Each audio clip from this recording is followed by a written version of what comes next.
I will never forget the sound he made. Not the announcement he delivered at our daughter's graduation dinner. Not the whispers. Not the gasps. But the scream. A raw, panicked, guttural sound that ripped through the still air of the elegant rooftop restaurant, echoing off glass and marble. It happened moments after he tore open the cream-colored envelope I had left beside his champagne glass. The same glass he had raised seconds earlier to announce, in front of everyone, that he was leaving me. My name is Lila Rowan, and the man currently losing his composure in front of 50 stunned guests was my husband of 26 years, Elias Rowan, or at least, that had been his name to me. To Cassandra? His soulmate? He was apparently ill. To the investment accounts he thought I didn't know about? He was E. Rowan Holdings LLC. To the beachfront realtor he'd been courting? He was Mr. Rowan, soon to be divorced. But to the court he hadn't realized I'd already filed with? He was respondent, under investigation for financial misconduct. Lila, what the hell is this? Elias shrieked, waving the envelope at me like it was on fire. Guests froze. Chairs scraped backward. My daughter, Ariel, still wearing her graduation cap, stopped breathing beside me. And I just smiled. Not sweetly. Not politely. I smiled like a woman who had finally stopped drowning. I'd finish reading it, I said softly. You're only on page 2. That was when he screamed the second time. Because page 3, page 3, contained something he never thought I would find. His face contorted. His hand shook. He took one step back, as though the truth physically pushed him. And just like that, the man who tried to humiliate me publicly realized he had walked straight into the trap I had spent months creating. Because if you had told me even a year ago that I, a woman who once believed in loyalty to the point of self-sacrifice, would be orchestrating a slow-burning, legally devastating, emotionally annihilating downfall, I wouldn't have believed you. I was the good wife. The sensible wife. The predictable wife. Until the day I discovered discrepancies, tiny ones, in our accounts. Small enough that someone else might have missed them. But not me. Never me. I had managed our family finances for decades. Every dollar had a memory. Every transfer a footprint. So when I saw something that didn't belong, I didn't yell. I watched. I tracked. I followed the scent until it led me to something darker than infidelity. A full exit plan.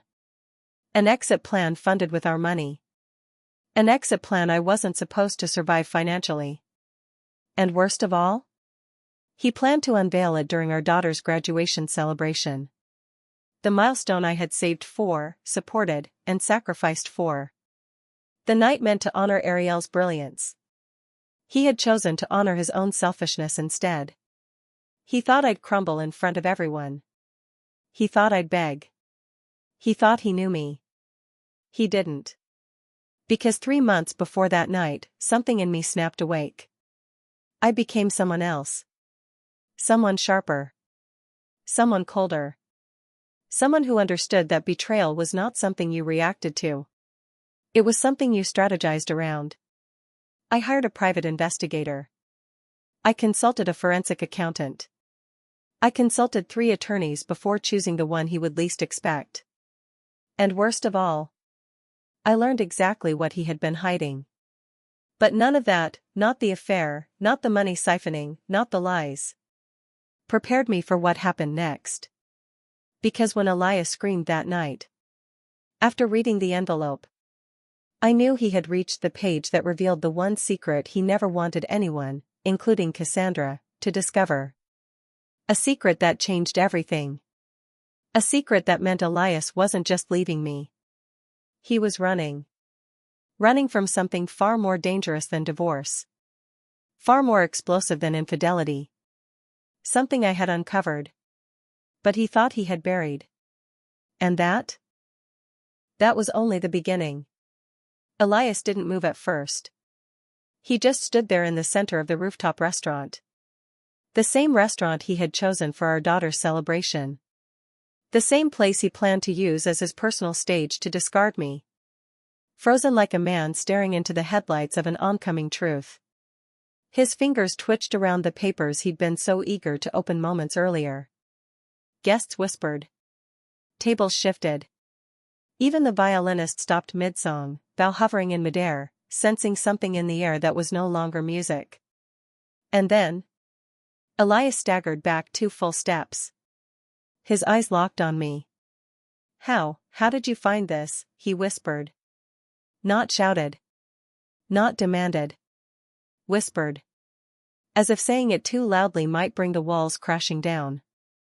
I tilted my head. What part exactly shocked you? The offshore transfers? The private LLC in another state? Or the property deed you had under someone else's name? His face drained. But that wasn't the secret that made him scream. It was the name at the bottom of the document. A name he thought no one would ever see again. A name signed beside his in an illegal, very dangerous financial agreement. Cole Maddox. That name alone was enough to turn the blood in his veins to ice. But let me explain something. When husbands cheat, they think they're clever. When husbands steal, they think they're smarter than the system. But when husbands entangle themselves with men like Cole Maddox, they don't just break their homes. They risk their lives. And they risk their wife discovering far more than an affair. Before the envelope, before the graduation dinner, before the unraveling. I was sitting at our kitchen island when I noticed the first transfer. It was only $412. Not enough to trigger suspicion for most wives. But I could smell deceit like other people smell smoke. I logged into our accounts. Then his. Then the corporate ones I technically wasn't supposed to have access to, but did. Within minutes, I found the second transfer. Then the third. Then the offshore dots began to connect. Not to a woman. Not to jewelry. Not to travel. But to a man with a reputation so toxic my chest tightened when I saw his name pop up in the records. Cole Maddox was not a businessman. He was a collector. Of debts. Of secrets. Of people who failed to deliver. And my husband, my predictable, self-important, risk-obsessed husband, was in business with him. I felt the floor shift beneath me. Because affairs break hearts. But financial ties to criminals break lives. I printed every document. I color-coded everything. I mapped his transactions across 3 states, 4 banks, and 2 shell companies. Then I called a lawyer. Not a divorce lawyer. A lawyer who specialized in undoing financial disasters and shielding families from legal fallout. Her name was Marissa Vaughn, and she had the eyes of a woman who had seen more ruined men than she cared to count. When she finished reading the printouts, she tapped a pen against the table. Your husband, she said, is involved in something dangerous. And he's about to leave you holding the bag. I swallowed. He's having an affair, too. She gave me a humorless smile. Oh, Lila. Affairs are the least of your worries. This is a federal crime waiting to burst. That was the moment the old me. The patient wife, the fixer, the planner, died quietly. And something new was born. Something sharper. Something colder. Something Elias never saw coming. Lila, Elias said, still trembling, you don't understand who that man is. Oh, I understand, I said gently. But I don't think she does. I shifted my gaze toward Cassandra. Poor Cassandra. Still smiling nervously like she believed she was in a love triangle when she was actually in a crime thriller. What is she talking about? Cassandra asked, nudging Elias. Elias didn't answer. He couldn't. His throat locked. His body stiffened. He folded the papers like they might bite him. Guests leaned in. Phones were being discreetly raised. My daughter Ariel looked between us, confused, hurt, terrified. And yet, I felt calm. Because everything unfolding? I had anticipated it. Planned for it. Designed it. You set me up, Elias hissed under his breath. No, I corrected softly. You set yourself up. I just stopped playing the role of the oblivious wife. He gripped a chair as if to steady himself. This is dangerous, Lila. You have no idea what you're doing. I leaned in. Oh, Elias. I knew exactly what I was doing when I printed that signature page. His eyes widened in pure fear. Not of me, but of the man whose name he had kept hidden. In safes, secret drawers, encrypted files. Until now. Elias lowered his voice, desperate. You need to give me those documents. All of them. You don't know what he'll do if he finds out you've seen. But he already knows, I interrupted calmly. Elias froze. What? I had him served this morning, too. If silence could explode, it did. He looked like a man whose fate had just been written for him. In ink he couldn't erase. And yet. We were only at the beginning. Because exposing his affair was personal. Exposing his financial crimes? That was strategic. But exposing the third secret? The one I hadn't shown him yet? That was war. And he had no idea what was coming. Elias' scream at the restaurant was nothing. Compared to the sound he made later. When he realized what I had done next. But before we get there, let me take you to the moment when his carefully built double life began to collapse in on itself. Not from my revenge. Not from Cassandra's tears. But from the man he owed. The man he signed that illegal agreement with. Cole Maddox. A name spoken like a warning. A name that made even powerful men straighten their backs and lower their voices. A name that now was tied directly to me. Lila, Elias choked, his voice trembling. You didn't involve him, did you? I smiled politely. It was the kind of smile people mistake for grace. In reality, it was restraint. I didn't involve him, I said. His shoulders sagged in relief. Thank God. I informed federal investigators instead. His breath caught. The air around us thickened. A nearby waiter dropped a tray of glasses. They shattered across the marble floor. One sharp crack echoing through the stunned silence.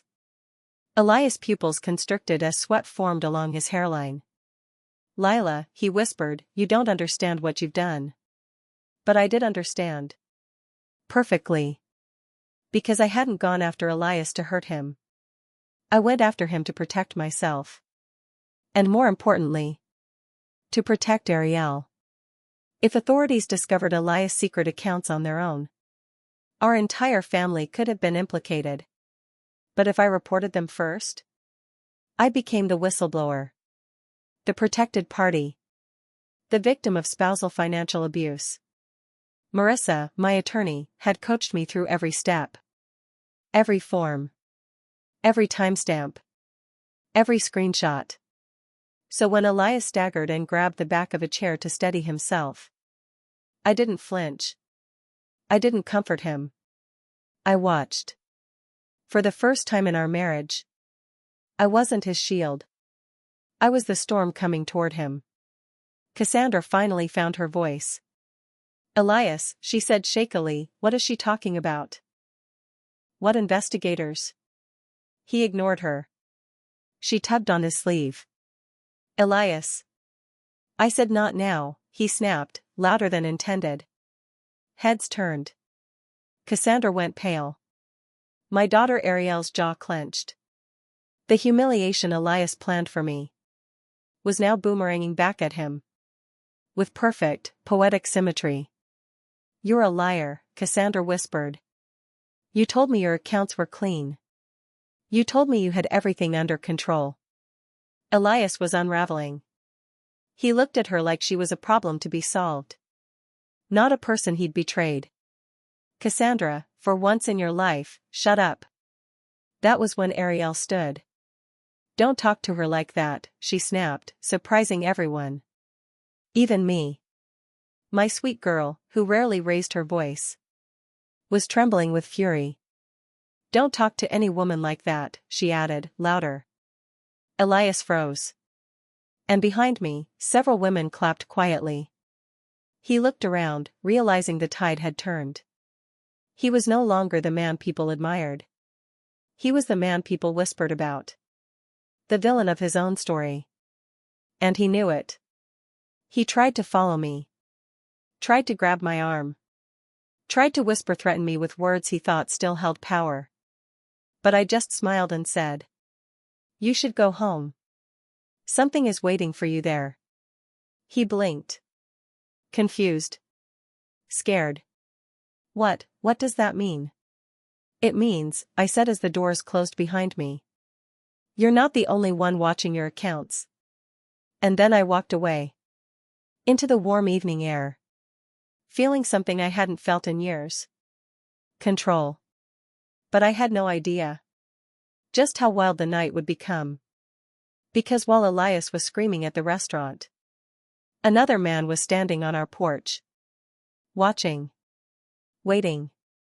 A man with sharp eyes and a black umbrella.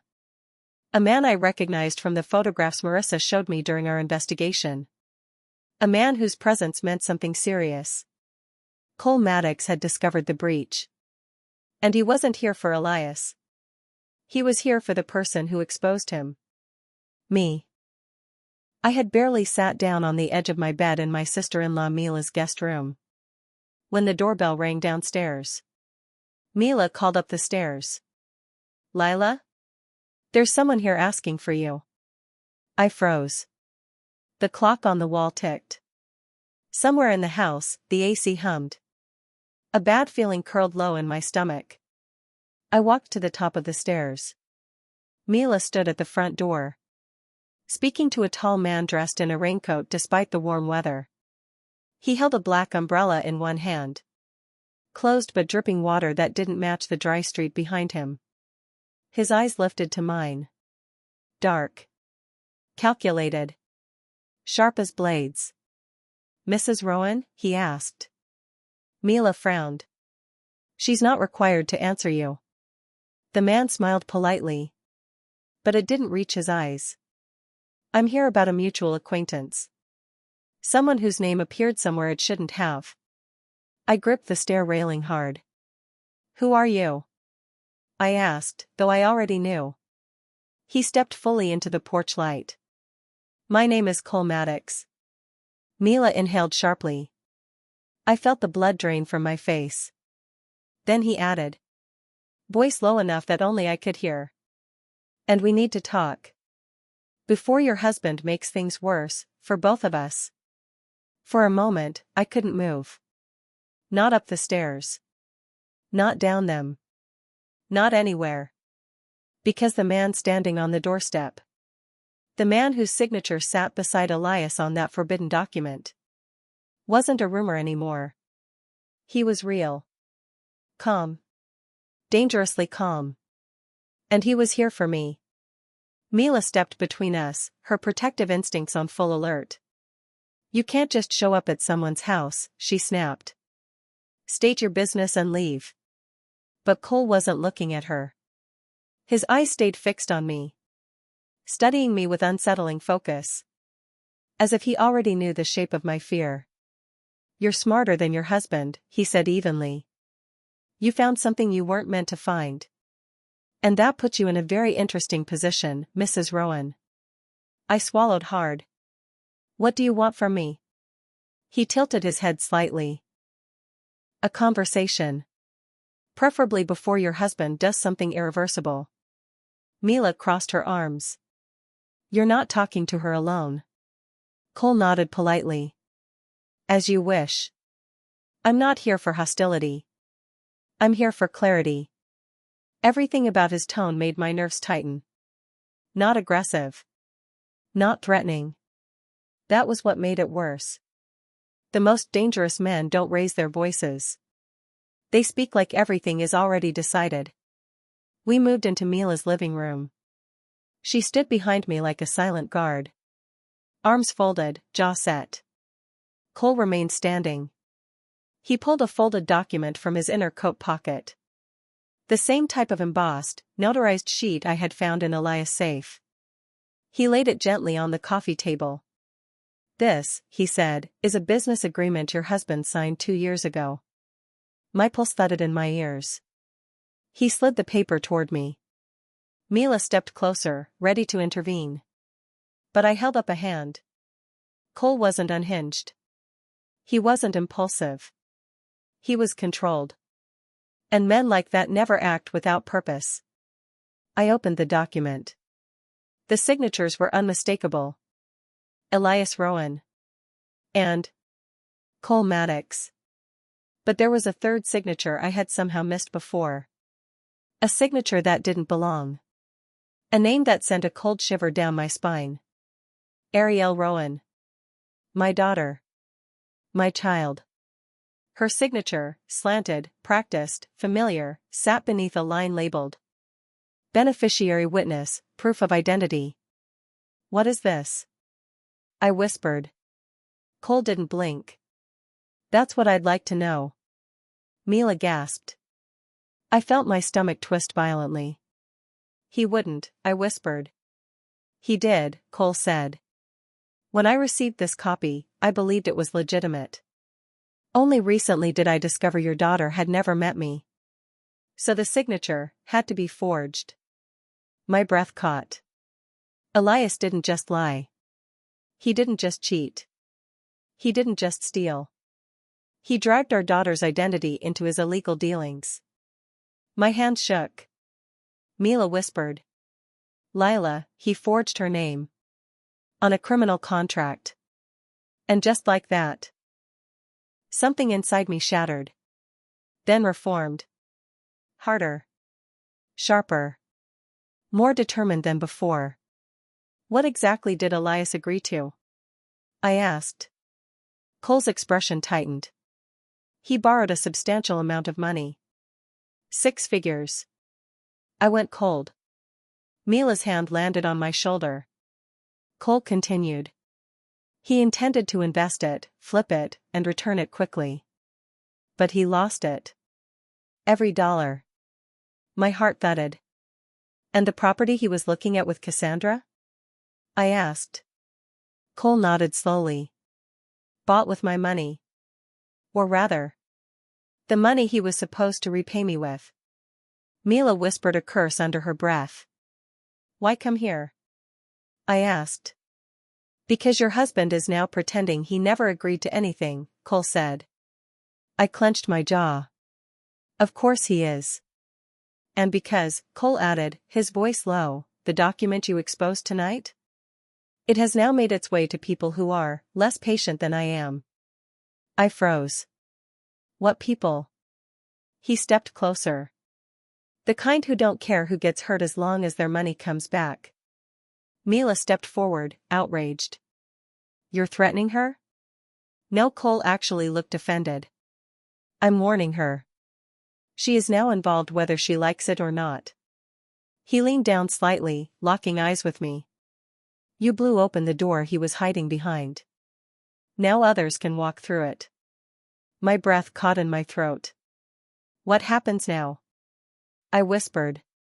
"That depends," Cole said, "on whether you want to help me fix this, or whether you want to leave your husband to clean up the mess alone." Mila snapped, "She's not helping you with anything." Cole turned his head toward her. "With all due respect, if she doesn't help, she might lose more than she realizes." Silence. A heavy, suffocating silence. Then he added. "And so might your daughter." That was all I needed to hear. I stood. Cold. Resolute. Focused. "What do you need from me?" I asked. Cole's lips twitched in the faintest suggestion of a smile. "Good. Because your husband just crossed another line." He pulled out his phone and showed me a message Elias had sent him 30 minutes earlier. A message that made my blood run cold. Elias had blamed the entire financial scheme on me. and attached a forged confession. In my handwriting. He was trying to make me the criminal. Make me the scapegoat. Frame me. And he had already sent the same confession to federal investigators. My knees almost buckled. Mila caught my arm. Cole watched me with unsettling calm. You see, he said gently. You're out of time. Now we work together. Or you go down for something you didn't do. But this story? Oh, it wasn't done twisting yet. Because the next morning, before I could even decide whether to trust Cole, Elias didn't answer his phone the next morning. Not his sister. Not Ariel. Not even Cassandra, who called Mila's house in tears around 7 a.m. claiming Elias wasn't at the apartment. His clothes were gone. And his car was missing. But it wasn't her panic that frightened me. It was the silence. Because Elias was many things. A liar, a cheater, a coward. But he was never silent. Not when cornered. Not when desperate. Not when afraid. If he wasn't calling me, it meant he was running. Or worse. He wasn't running fast enough. At 9:17 a.m., Mila's phone rang. She answered cautiously. Every knock, every ring now felt like a threat. Her face went pale as she listened. Then she thrust the phone at me. It's for you. I pressed the phone to my ear. Hello? A calm voice replied. Mrs. Rowan. This is Deputy Marshal Ortiz. We've located your husband's vehicle. My heart slammed against my ribs. Is he alive? A pause. He wasn't in the vehicle. But there is something you need to see. Where? I asked. He gave an address on the outskirts of the city. A remote industrial area. Cole stepped out of the hallway as soon as he heard the location. Like he had expected it. You're not going alone, he said. I almost argued. But the truth was, I didn't want to go alone. Mila insisted she drive behind us in her own car. And so we went. Me, Mila, and the man whose money Elias had stolen. Toward a place where secrets lived in the shadows. 2 patrol cars were already parked outside when we arrived. A chain-link fence rattled in the wind. The warehouse was vast, gray, and silent. The kind of place where noise died quickly. A marshal walked us inside. I expected blood. Violence. A body on a cold floor. But instead, I found a single folding table. On it, Elias' wedding ring. His watch. His phone. And the keys to a car we shared for 15 years. Like a neatly arranged goodbye. Or a warning. A marshal handed me a sealed plastic bag. I believe this note is intended for you, he said gently. My fingers trembled as I opened it. The handwriting was unmistakably Elias. But the words. Lila. They're coming after me. They think I talked. I didn't. You have to help me. Please. Don't let them find me first. My throat tightened. Mila whispered. What does he mean, them? Before I could answer, Cole stepped closer, scanning the note. His expression darkened. He's not talking about me, he said quietly. Then who? I asked. He met my eyes. The people behind me. The ones I borrow from. The ones who don't tolerate mistakes. A chill ran through me. Elias hadn't just betrayed me. He hadn't just betrayed Cole. He had betrayed men who made Cole look peaceful. Men who didn't issue warnings. Men who didn't negotiate. Men who collected debts with finality. He forged my daughter's name, I whispered. He tried to frame me for his crimes. And now he thinks I should save him? Cole's eyes softened. Just slightly. You don't have to save him, he said. You just have to protect yourself. A marshal approached again. There's something else. He handed me another evidence bag. Inside was a torn scrap of envelope. My name written across it. My stomach dropped as I unfolded it. Only 4 words were written inside. I didn't sign that. For a moment, I didn't understand. Then the truth hit like a freight train. He wasn't talking about the forged confession. He wasn't talking about the offshore accounts. He was talking about something bigger. He didn't sign the criminal contract. Which meant someone else used his name. Someone else used his identity. Someone else signed on his behalf. And they needed him gone. Before he spoke up, Mila grabbed my arm. Oh God. Lila, he was set up too. My breath shook in my chest. It didn't make him innocent. Nothing erased what he did to our daughter. To me. To our marriage.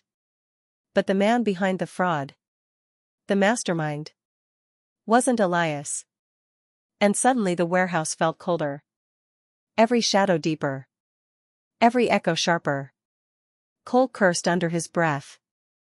Whoever forged his name, he said quietly, has now dragged you into their problem. The ground tilted beneath me. What do they want from me? I whispered. He held my gaze. What all powerful criminals want. Leverage. Control. Silence. Or your name on a document you didn't sign. I swallowed hard. So what do we do now? Cole exhaled slowly. Now, he said. We make something very clear. Make what clear? He stepped closer.